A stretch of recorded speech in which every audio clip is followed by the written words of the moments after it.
I don't know you, but when I look back to my past, I can see clearly things that I bought because I thought they were tickets to my freedom. But today I regret them big time.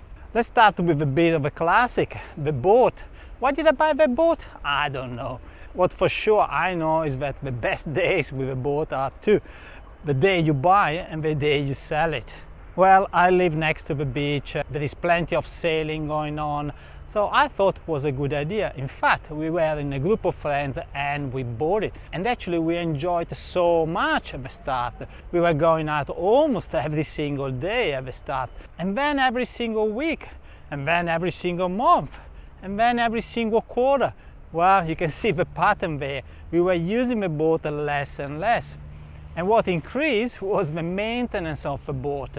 Because if you leave the boat in the salty water, of course you have to maintain it at least once a year. And then you have all of the damages, of course, that may happen to the boat. And then you have the engine that suddenly doesn't work. You see, I can add over and over plenty of issues, and the maintenance cost of the boat is astronomical. Not to talk about where you're going to leave the boat. And luckily we were sharing the cost between friends, until we ended up in a pub and we said, you know what, it's better actually we sell the boat. This is definitely a debt that I don't want when I am retired. I mean, it may be good if it's in your lifestyle, if you use it a lot, if you go out fishing quite frequently. But otherwise, it's probably better actually to rent it only when you want it and when you need it, if you go out for a holiday. But if you use your boat for just 1 week a year, or a few days a year, or a few weekends, well, probably is not a sound decision. And my second freedom ticket? Well, I'm guilty myself here. Oh my gosh, why did I buy a holiday house? It's not really a great investment, believe you me. Well, it may be if you're lucky, or if you find a place where the capital gain is very good and blah blah blah. But if you do it as an investment, probably buying an investment property into a city is gonna give you a better outcome, generally speaking, of course. What happened with my property? Well, it's a beautiful small place that we have in Umbria, in Tuscany, and we bought it about 20 years ago. And the first few weeks, every single weekend we were there. We were living in Rome back then. And then, you know, every month, and then every quarter. Well, you see the pattern here. Basically, we were not using the house as much as we thought. But still, the expenses that were into the house, the tax that you pay for a small house in Italy, by the way, astronomically, if you ask me, were still there.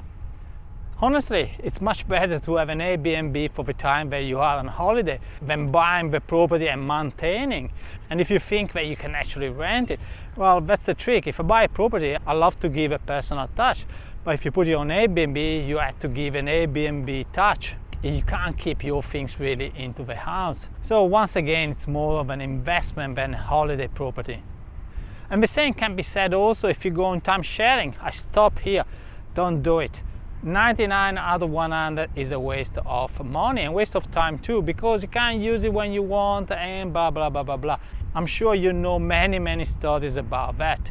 And when I was younger, I loved this idea to say, well, I have one house here, one house there, why not one house next to Santorini Island and blah blah blah blah. I felt a little bit of Richard Branson, but Richard Branson has a ton of money, so he can afford the maintenance of all his houses without any problem. Definitely I don't have a Richard Branson budget, so in my opinion, not a great idea to buy a holiday home. Another one, luckily I didn't fall for that, is the pool. Especially if you live next to the beach like I'm living myself. But I tell you, there are so many houses here around with a pool. And what you end up is using that only a bunch of time. And the maintenance cost is astronomical for the pool. Not to mention when it breaks down. And to me, it's such a pleasure actually to walk down to the beach, lie down on the sand, have a nice dive and a swim. Absolutely stunning, especially when you do in the early morning. This is one of the things I love the most, to do sports really in the early morning. Either going to the gym, come down for the swim, going for a ride. It just starts your day so much better. I don't know what you feel about that. And I move here to another of the unusual thing, I believe, is to retire and upsize into your house, because you have more time to looking after the house. And if this is your thing, you really love to take as a project the maintenance of your house, that's okay, that's absolutely all right. But think that you're becoming actually older, and looking after your property may become actually an issue. It's gonna be more and more tiring. If I think about myself, honestly, I personally want to sell the house once our kid is gonna leave and downsize to a more manageable house, maybe just a couple of bedrooms, and that's pretty much it. A little bit of a backyard, of course, but I don't want a big mansion. Another one that makes me laughing every time I visit a friend. He has maybe a stationary bicycle or a few weights because he's creating his own gym but never using it. That's typical. I did it myself. I had many years ago a stationary bicycle. But you know what? I find actually it's much better to go for a walk like I usually do every day. 10,000 steps is so healthy, so much better for you, especially if you're close to this beautiful bay. Well, I have to be honest with you, it's not like it's always sunny here in Melbourne. In fact, yesterday it was raining. Now, what I personally decided to do is to join a gym. And if you go here in a 24/7 gym, it costs only $10 a week, which is a great deal, to be honest with you, because I can use it whenever I want. And that's what I usually do in the early morning, when there are not as many people there. Of course, if you go there 5 or 6 o'clock when all of the people working stop, boom, it's gonna be full, of course. But if you still want to build your own gym, first do it with second-hand gear. You can buy that on, for example, Facebook Market is quite popular here. I'm sure there are many other second-hand markets around the world. At least you don't spend as much, and if you really enjoyed it and if you really focus on that, then you can sell it later on at almost no loss, and you can buy new ones. And now something that is not about spending and buy, but not wasting your money.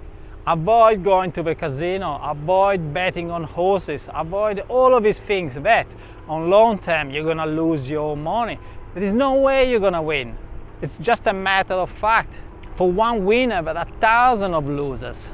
And the same can be said for the hardcore financial investments. I'm sure you heard so many examples in the news everywhere of that guy that became super rich with Bitcoin, another guy became super rich with Nvidia, another guy became super rich with another stock. The matter of fact is that if you put all of your money into one bucket, probably you're gonna get burned. And I'm not saying that you shouldn't invest your money, I'm just saying that you should do it in a smart way. If you want to put some money in very risky assets, do it, but put just a tiny amount of money. Because certainly my main goal is to preserve my money and don't get burned and finish without anything. It can be really a risky game. I quite enjoy making this video with all of my stupid expenses, and if you're interested, I made another video with small expenses, which is probably more interesting for the daily life. But I think that's it with this video. My name is Steph, and I see you in the next one. Ciao ciao!